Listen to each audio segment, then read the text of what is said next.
Three hidden truths about the Stooges, secrets kept from fans for years. They brought laughter to America with their iconic, eye-popping slapstick. With their signature pokes and memorable catchphrases, the Three Stooges, Moe, Larry, and Curly, achieved iconic status in the world of comedy, whose humorous actions continue to delight audiences almost 100 years on, thanks to their physical comedy and impeccable timing, which resulted in a unique brand of humor, one that is yet to be imitated with any real success. But despite those recognizable faces, and hidden within those memorable catchphrases lies a disturbing, frequently heartbreaking narrative that the studio heads deliberately sought to keep secret. If I revealed that during the Stooges' time of generating massive profits for Columbia Pictures, they were only receiving a small portion, to such a degree that even the individuals who brought happiness to countless fans across generations were frequently battling to meet their financial needs. Encounter, or that the physical humor you found amusing came at a terrible cost, resulting in genuine injuries, strokes, and lasting damage. The scars that permanently changed these men's lives are finally being revealed, as we uncover the untold narrative of the three, unveiling the grim truth beneath the humor, exposing the exploitation that shaped their careers and the heartbreaking personal struggles they faced, which persisted throughout their lives. These are not merely trivial details, but rather profound realities that Columbia Pictures and influential figures in Hollywood intentionally kept crucial information hidden from the public for many years, information that has the power to fundamentally change. By the end of this exploration, you'll gain a deeper understanding of how we connect with these cherished performers and the genuine price of their humor. You'll never view the Three Stooges in the same light again. Their slapstick, once perceived as harmless, now carries a completely new dimension. Once you understand what transpired behind the scenes, after the camera ceased filming, you'll grasp the narrative Hollywood has consistently sought to conceal. The genuine stories of the Three Stooges, their contract that led to the loss of their wealth, beginning with their signing with Columbia. In 1934, aspiring actors believed they were making a pivotal move towards achieving both fame and financial stability, but what they couldn't. From the outset, it was clear to me that this contract would be the most one-sided and financially damaging agreement in Hollywood's history, a vertedera financial chokehold. The truth regarding that notorious contract, a truth that would continue to shadow them throughout their professional lives, remained partially concealed. Even years following the Stooges' passing, Howard's daughter, Joan Howard Marr, came forward to reveal the heartbreaking details in her. In a 1990s interview, Joan disclosed that her father's biography, originating from Columbia, never resulted in a salary increase for her over a 23-year period. Although their short films generated the highest profits for the studio, they received a consistent salary from 1934 onward. When their contract ended in 1957, the earnings of each Stooge were surprisingly low. They each made only $20,000 annually, which is equivalent to around $400,000 in current value. Seems like a significant sum, but keep in mind that at their highest point, the Stooges were featured in 8 short films each year. These productions collectively generated millions for Columbia, solidifying their position as one of the. Each time Khan asserted that the Stooges' shorts were financially unsuccessful, the studios would counter by emphasizing their value as their most profitable assets. He'd remind them about the kindness in their hearts, and to drive the point home, he'd often warn them that he'd swap them out for a less expensive comedic duo if they required a higher payment, unbeknownst to the Stooges, who couldn't have possibly foreseen at the time that their shorts were. They were truly significant revenue generators, showcased before feature films in countless theaters across the country, creating significant profits that were never distributed to the artists involved. The contract. A further devastating revelation. only discovered many years down the line, was that the Stooges held no ownership rights. Despite their contributions to the films, they were not compensated with residual payments when their short films were aired on television. Starting in the 1950s and continuing forward, a revenue source worth millions would have been generated. My father would spend his evenings in front of the television. In the 1960s, Joan Howard Moira remembered realizing that while she was watching her own films, she wasn't receiving any financial compensation despite Columbia's involvement. Generating substantial profits by selling these to television networks, this financial exploitation had tangible repercussions for. Despite what their fans might assume, the Stooges actually led relatively humble middle-class lives. Financially responsible individuals made investments in real estate, seeking a sense of security. However, Curly and Larry were not so lucky. As Curly grappled with mounting medical expenses in his later years, and Larry neared the end of his life in near poverty, the contract that had stripped them of the Stooges being denied their fair share of earnings wasn't simply unjust. It was intentionally crafted to inflate studio profits to the fullest extent possible. The cost of the talent generating the content was meticulously hidden from the public, as this exploitation was carefully concealed. They persistently held the belief that the Stooges were enjoying the glamorous lifestyle of Hollywood celebrities, unaware that the truth was vastly different. The physical impact shifts when comedy ventures into dangerous territory, with eye pokes, hair pulls, and face slaps transforming from. Stooges' trademark weren't simply acted-out comedic bits. They were genuine physical actions that inflicted real harm on the. Despite common misconceptions, the performers' bodies in Stooges shorts tell a story of their decades-long careers, showcasing the reality behind many of the stunts. Though certain protections were active, the sound effects were overblown and the eye pokes were meticulously planned to specifically aim for the eyebrows, not the eyes. The physical effect was quite. Howard's daughter disclosed that her father experienced recurring headaches during his entire professional life. His constant hair pulling made her observe that his scalp was extremely sensitive, as documented in her biography, a result of years of this habit. The chronic pain he endured after being pulled left Larry Fine, famous for his outrageous hairstyle, largely unspoken in public. Due to repeated blows to his ears, he suffered hearing impairment later in life, resulting in a discernible pause in his speech. Certain medical professionals have suggested that the long-term consequences stem from the repeated impact of thousands of blows to the head. Throughout his career, no performer endured a greater physical toll than Curly Howard, who is arguably the most athletic and physically talented. Within the group, Curly was responsible for the most challenging stunts, often involving himself in dangerous actions like crashing into walls and plummeting down staircases, and withstand a barrage of blows, all the while preserving the frenzied energy that earned him his devoted following. This punishing. His unhealthy lifestyle, coupled with a demanding physical regimen, worsened his already fragile health. By the mid-1940s, Hurley's on-screen presence had noticeably diminished. Unbeknownst to his fans, he had been grappling with a series of subtle declines in his abilities that were progressively impacting his work. The studio was worried about safeguarding there. Curly's declining health was skillfully hidden from the public eye, obscuring the extent of his deterioration. They carefully masked his limitations. Filmmakers altered his movies to conceal his worsening mobility and speech in certain later works, though attentive viewers can still notice glimpses of. Where Curly exhibits difficulty recalling his lines and appears disoriented during simple tasks, these are early indicators of the cerebral damage that.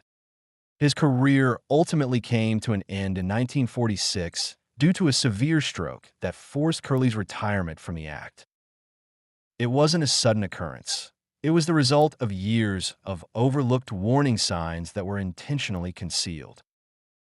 The studio portrayed the narrative to the public as a sudden health emergency, instead of acknowledging it as a foreseeable consequence of a career marked by physical punishment, coupled with disregarded health concerns, was even more troubling in its work practices.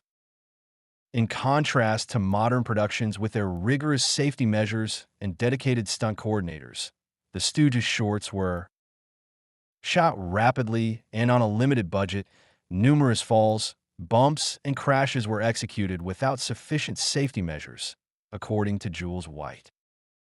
The director of numerous Stooges shorts was renowned for advocating for grander, more impressive physical comedy, unmatched in its scale. The well-being of the performers was a top priority, and an extra take was frequently requested, even when the Stooges were genuinely struggling. The physical strain from past attempts wasn't merely a product of their acting roles.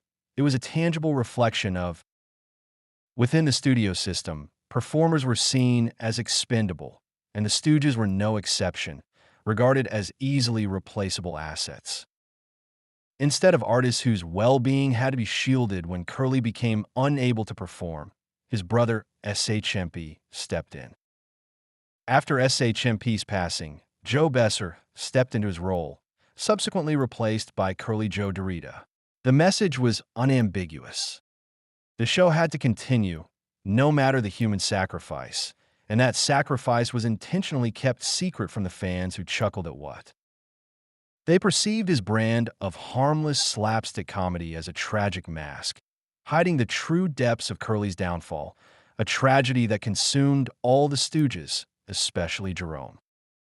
Curly Howard was undoubtedly a beloved figure among fans, known for his childlike naivete, unique vocal mannerisms, and extraordinary talent. His physical humor made him the most memorable member of the group, but the true Curly Howard was vastly different from.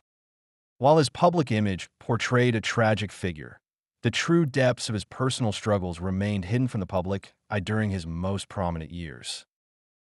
Stooges' fame, in contrast to his lively, childlike persona, the genuine Curly was a man grappling with life's complexities. His journey was shadowed by a string of failed relationships and persistent health challenges.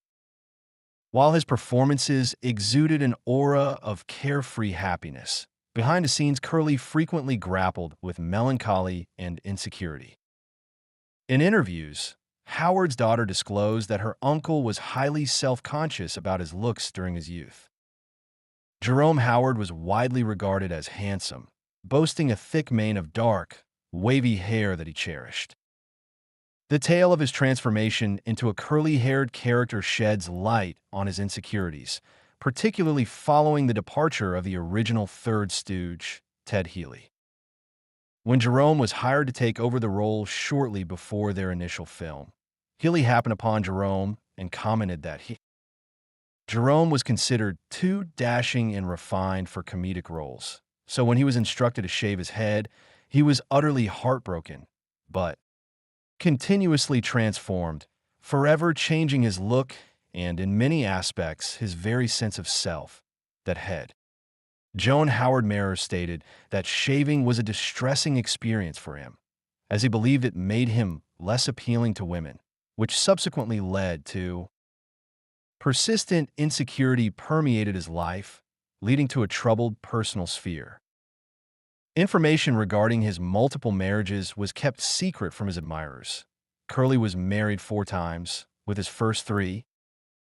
His divorces fueled a desperate need for validation, leading him to seek it in relationships that frequently faltered, perpetuating a harmful cycle. The public was unaware of Curly's struggle, a struggle that mirrored his deteriorating health and was fueled by emotional turmoil. While grappling with alcohol abuse and unhealthy lifestyle choices, Curly still adhered to the physically grueling demands of his Stooge role. By 1945, they were experiencing elevated blood pressure, obesity, and other health issues, all of which were worsened by their excessive alcohol consumption. His health had declined so significantly that it was increasingly hard to hide during on-screen appearances, studio executives, and While the rest of the Stooges understood the seriousness of his situation, they chose to continue filming. Rather than granting him time for recuperation, the urgent need to uphold the Stooges' production schedule took precedence. Prioritizing his own needs above Curly's well-being, the debilitating stroke that brought his career to a halt occurred in May 1946, while he was on set for the filming of Half. Instead of stopping production, the decision was to simply adjust filming around Whit's holiday. Curly's absence was accommodated. Midway through the short, without any justification, this harsh treatment of a cherished performer exposes their dispensable nature. The perspective the studio held towards the Stooges from 1946 until his passing in 1952, Curly experienced a recurrence of strokes, resulting in partial paralysis and an inability to communicate verbally. Undoubtedly, during this time, the studio that had reaped significant rewards from his abilities largely deserted him. His ever-increasing medical expenses drained his limited savings, forcing him to spend his last years in nursing facilities and hospitals. The passing of the radiant performer, who had brought happiness to countless individuals, cast a profound shadow over his younger brother. While the condition would frequently check in and assist with covering costs, the studio offered no assistance to their former leading talent when Curly's death in 1952, at the young age of 48, was met with surprisingly little attention. In stark contrast to the monumental comedic impact he would later achieve, the story of Publicity, Curly Howard exposes the sinister side of Hollywood's glamorous era, a system that ruthlessly exploited all it could from artists, offering minimal reciprocation once their ability to contribute to profitability diminished SHMP. When Curly experienced a debilitating stroke in 1946, Howard, despite his reservations, became the unlikely successor to lead the Three Stooges. The solution was precariously suspended until Samuel SHMP Howard, the eldest of the Howard brothers, stepped forward to preserve the performance. But what many fans overlook is that Shemp's comeback to the Stooges was a concession he made due to what studio publicists chose to keep hidden was the fact that SHMP had intentionally departed due to family loyalty rather than personal ambition. Having previously collaborated with Ted Healy years ago to break free from the perception of simply being a stooge, by 1946 he forged a thriving solo career in Hollywood, starring alongside luminaries such as W.C. Fields and Abbott, and Costello possessed something his brothers didn't: creative control and equitable payment for his efforts, as his sister-in-law Joan revealed. During interviews, it was revealed that her uncle, SHMP, was highly hesitant to return to the Stooges, understanding the sacrifices involved.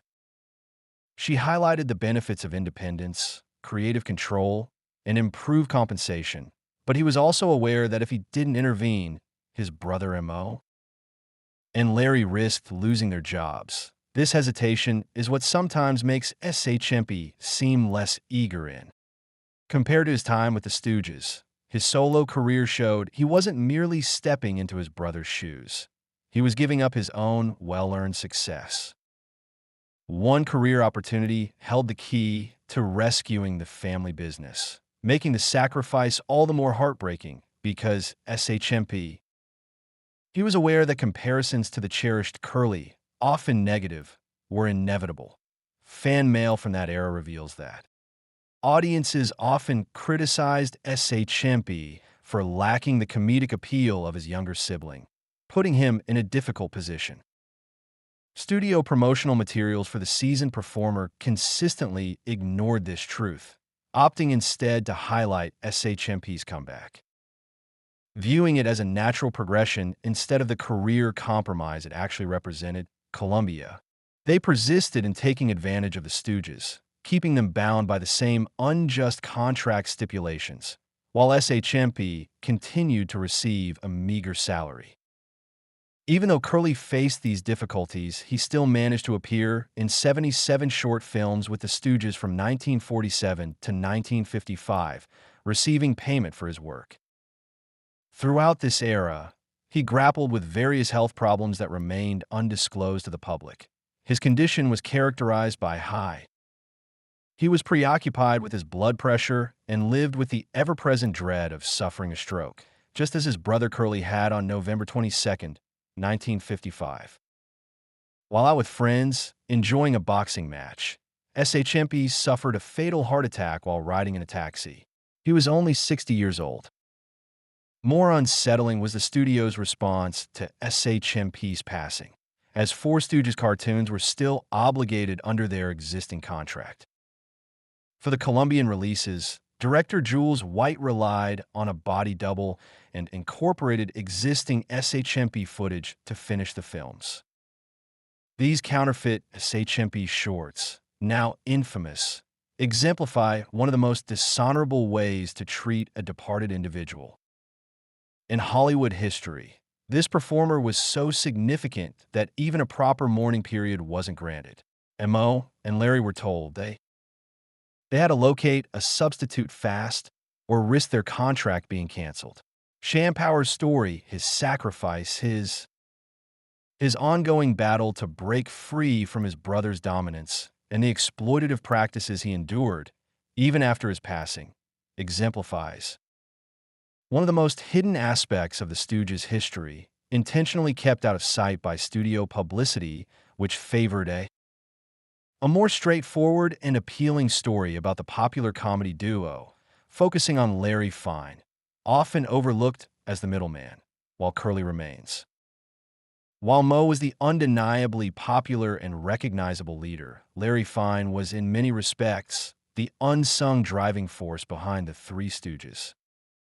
The Stooges, the fundamental element that unified the act across all its forms, yet Larry's individual narrative may have been the most effectively hidden from public scrutiny and, in numerous aspects, the most emotionally devastating born to Lewis.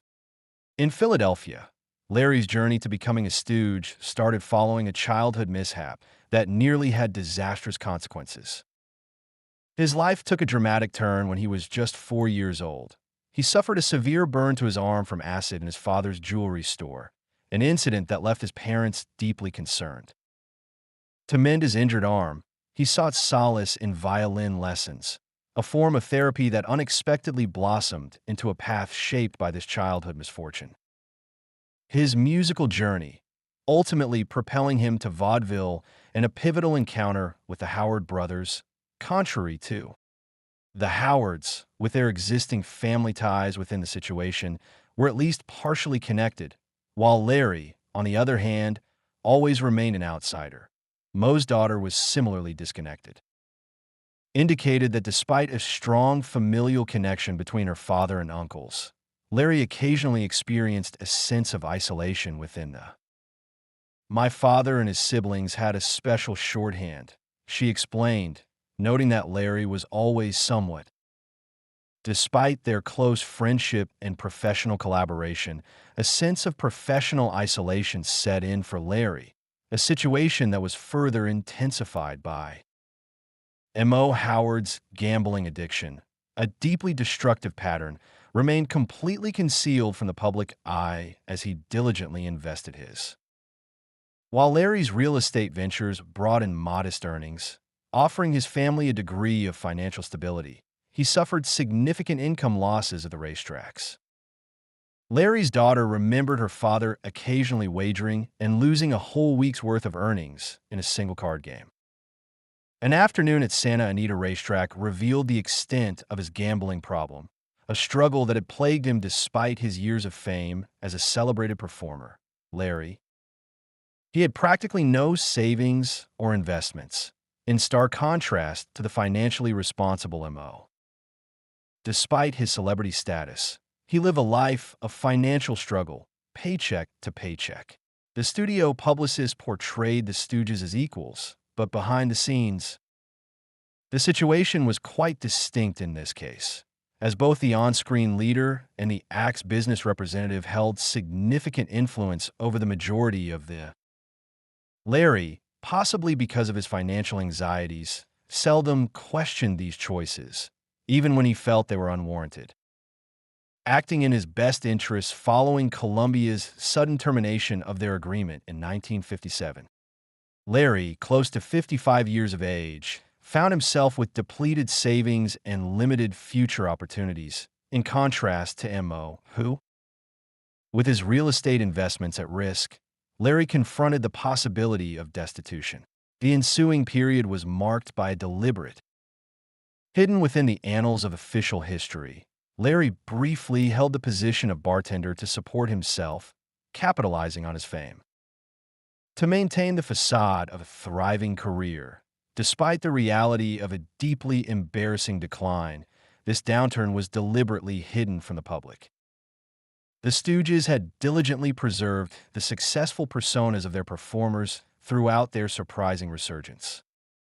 In the late 1950s, publicists, utilizing television syndication, portrayed it as a victory lap rather than a. It served as a crucial financial support system for Larry, but the most heartbreaking secret about Larry emerged at the conclusion of his existence in January 1970 amidst the production of a comedic television pilot titled Cook's Tour. Larry experienced a severe stroke, leaving the left side of his body paralyzed, thus disrupting the planned series that was scheduled to. Having been deprived of financial security in his later years, Larry spent the last 5 years of his life in a state of instability. Images in television, a country house, and a hospital, a provision for impoverished artists, a fact that was met with. Despite starring in over 200 films watched by millions globally, Larry received limited public attention at the time. In his final years, Fine passed away with practically nothing to his name, a stark contrast to the growing resurgence of interest in the Stooges among fans. Despite his past success, Larry was largely overlooked by the industry that had once benefited from his abilities. No one would even pay him a visit anymore. Despite consistently generating significant income from reruns of Stooges' work, Columbia Pictures offered no assistance. When Larry passed away in January 1975, a modest funeral was held in his honor, accompanied by a sparse gathering of industry figures. The man who had brought joy to millions departed this world. Despite dedicating over 4 decades to the business, he received little acknowledgement, a final insult for an artist who had given. Receiving in abundance while giving back so little, the fabricated SHMP scandal exploiting the. One of the most unsettling chapters in the Stooges' history, an event Columbia Pictures worked tirelessly to conceal. Following SHMP Howard's unexpected passing in November 1955, the production of 4 short films was initiated as stipulated by. Despite their contract, the Stooges were still obligated to deliver 4 more shorts to Columbia, all starring the M.O. Larry SHMP combination. Lifting this responsibility upon SHMP's death, or permitting them to incorporate a fresh third Stooge. Promptly, Columbia insisted they finish the films by employing a substitute for SHMP. This eerie solution was. Director Jules White oversaw the implementation of this idea, casting actor Joe Palma to portray a fictional Shim. Palma's performance would be captured solely from behind the camera. For close-up shots and speaking roles, White simply reused footage of SHMP, strategically employing objects to partially conceal his face. Prior to these 4 films, there were Rumpus in the Harem, Hot Stuff, and Scheming Schemers. The albums Commotion on the Ocean and were launched in 1956, without any mention that SHMP had passed away while they were being made. The morally dubious nature of these productions was obvious to all participants, even Howard's daughter. It was later discovered that both her father and Larry were highly displeased with the situation, yet felt unable to express their disapproval. Because of their contractual commitments and unstable financial standing, my father, she remembered coming home utterly heartbroken after those shootings, saying he felt they were sullying his brother's memory. But the studio left them with no alternative. They had to do it this way or risk violating their agreement.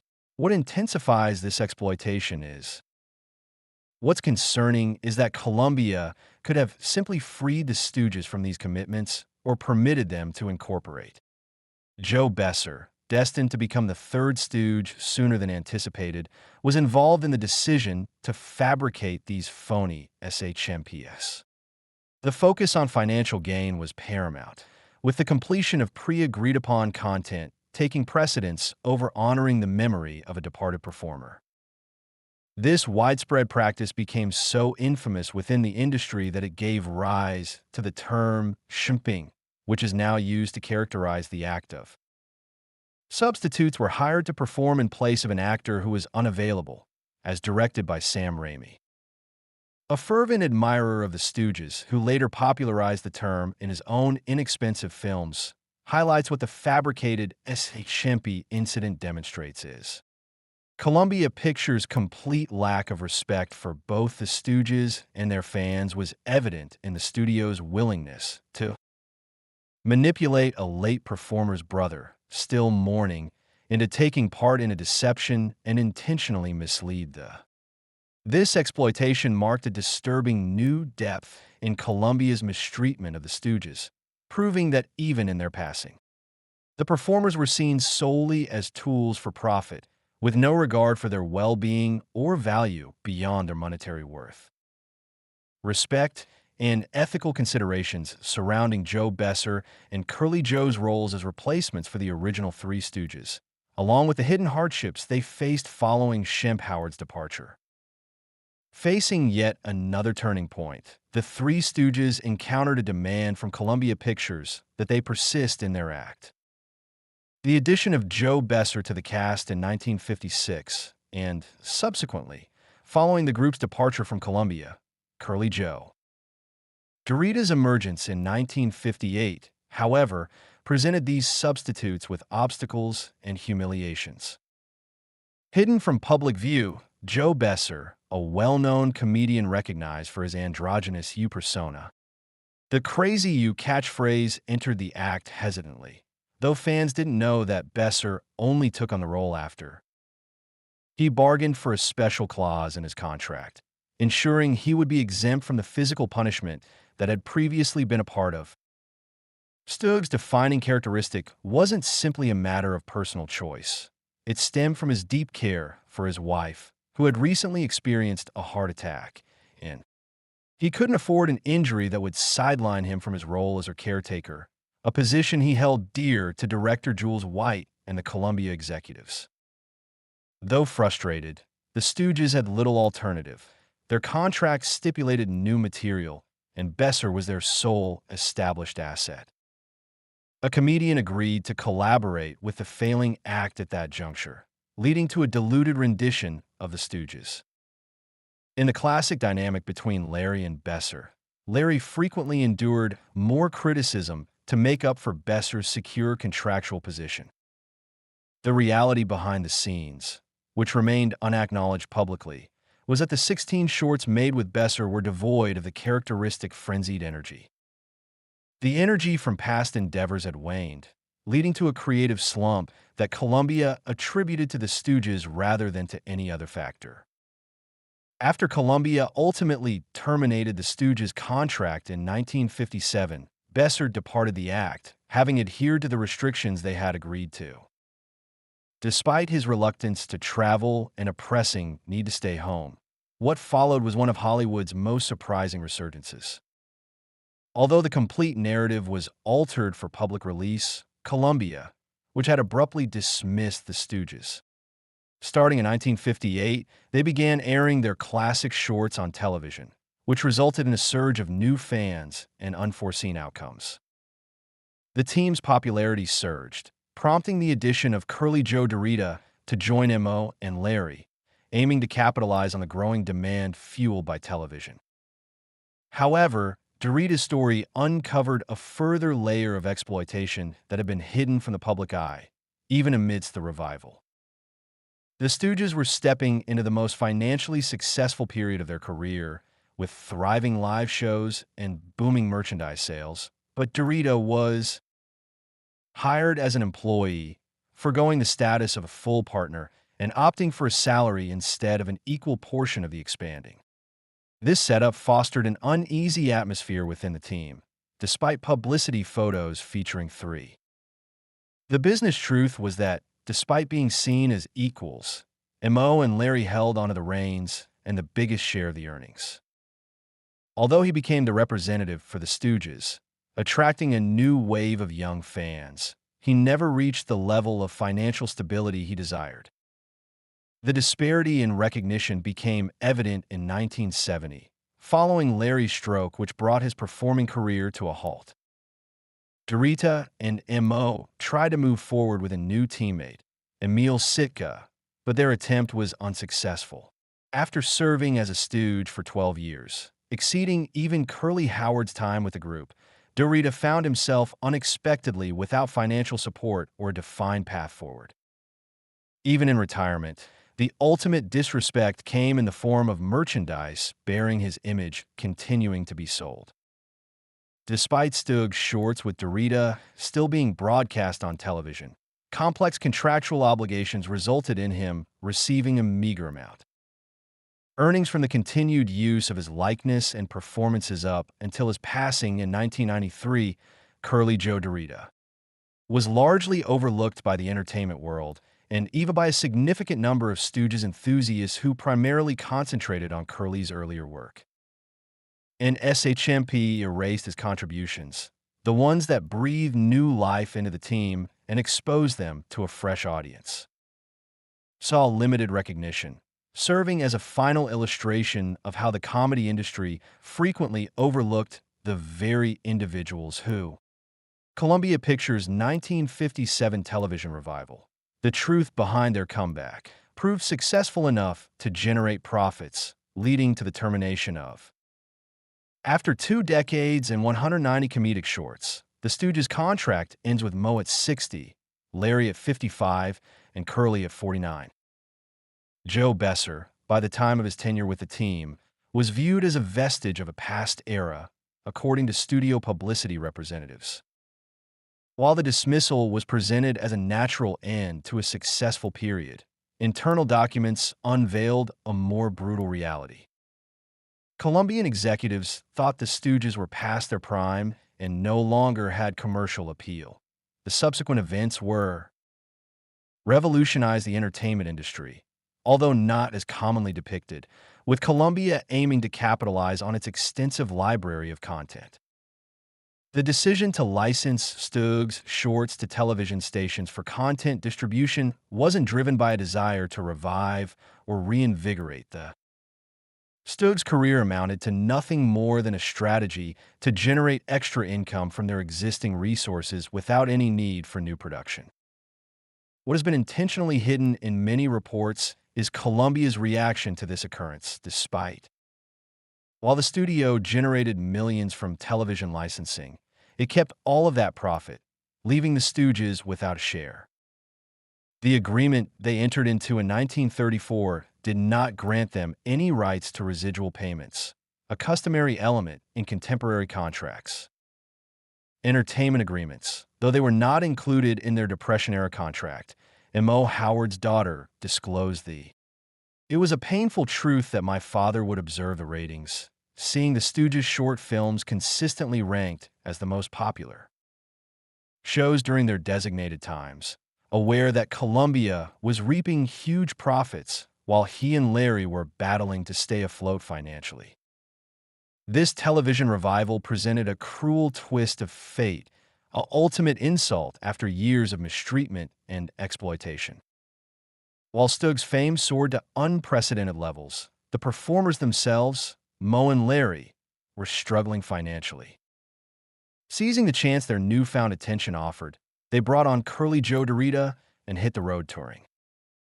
Leveraging their television notoriety, the most blatant instance of this exploitation occurred when Columbia initiated.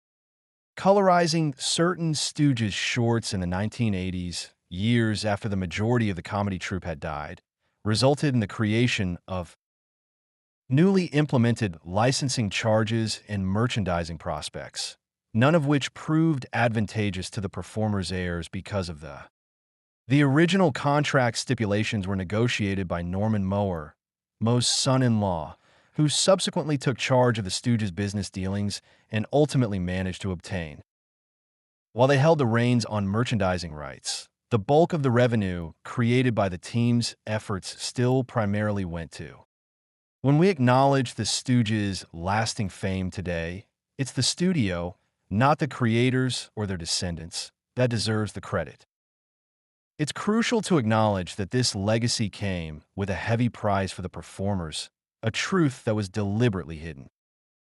Beneath the polished smiles of comedians and publicity shots, those who never truly reaped the rewards commensurate with their exceptional talent. Howard, the driving force behind the Stooges, was instrumental in ensuring they maintained their dignity, especially in their final years. The manager met his final years with the same unwavering composure he had displayed throughout his career, a trait that had defined him since Larry's stroke in 1970. With the act effectively concluded, M.O. found himself unexpectedly without professional direction for the first time in almost 50 years. Less publicized was Moe's financial standing, despite his more prudent investment choices compared to his associates. Acquiring real estate in the Los Angeles region offered a degree of financial security, though not substantial wealth, for these investments. Despite his years of dedicated work, Moe continued to toil well into his retirement, as his daughter Joan disclosed. In the 1970s, Moe's creative endeavors stemmed not from a passion for artistic expression, but rather from a pressing financial need, highlighting the difficult realities of his situation. Landed a position as an errand runner at Hanna-Barbera Studios in the early 1970s, the actor who had graced over 200 films was now completing errands and performing miscellaneous tasks on a studio lot. Some staff members failed to recognize him due to his. Larry Fine's final chapter was made all the more poignant by his iconic bowl haircut, which had grown out following his struggle with debilitating. In 1970, a stroke marked the beginning of the final 5 years of his life, which he dedicated to the world of motion pictures and television, residing in a country house. This hospital, while dedicated to delivering high-quality care, functioned primarily as a charitable organization for entertainers facing financial hardship. Being able to afford private medical care is a far cry from the dignified retirement one would expect for a figure of his standing. Visitors, too. During this time, Larry recounted a man who, even amidst challenging circumstances, maintained a cheerful disposition and delighted his companions. Individuals who recounted tales from his most prosperous period also observed, though seldom spoke about openly, the lack of representatives of the studio or substantial financial backing from Columbia, a country that was still reaping considerable profits from his. The revelation of Howard's lung cancer diagnosis in 1975 cast a somber final chapter upon his career, which had already been navigating the complexities of television syndication. The story of the Stooges' illness and death garnered considerably less media coverage than the passing of other artists who had achieved comparable cultural influence. The man who had brought joy to millions departed this world with a sense of subdued farewell. Recognition from the industry he dedicated over half a century to perhaps the most revealing aspect of the Stooges. The final farewells for each member are derived from their respective funeral services, leading fans to anticipate extravagant Hollywood-style send-offs. For these comedic icons, the reality was considerably less glamorous. Industry attendance was thin, with a limited presence of studio heads, and influential figures are gathered to pay their respects at this final act of humiliation, a stark juxtaposition against their widespread presence in our culture, and their relative anonymity perhaps best reflects the genuine story of the Three Stooges. They were entertainers who provided. Their dedication to their craft, despite enduring decades of exploitation and grueling physical challenges, brought happiness to many. Despite the achievements of millions, recognition, compensation, and the dignity their efforts deserved were withheld, leaving a legacy that fell short of what was truly deserved. The Stooges' legacy isn't solely defined by their creative genius or lasting fame. It also serves as a warning about the entertainment industry, which frequently profits from the skills of its performers without properly safeguarding or fairly rewarding them. Those who craft the content that generates wealth. The real story of the Three Stooges is significantly more intricate and, frequently, the story told to the public for years, one that's overly simplified and often overshadowed by slapstick humor, is more concerning than it appears. The story of catchphrases highlights talented performers who brought happiness to countless people, despite being unjustly denied proper payment. Accurate acknowledgement and the respect their contributions truly merit if you've appreciated this more in-depth exploration.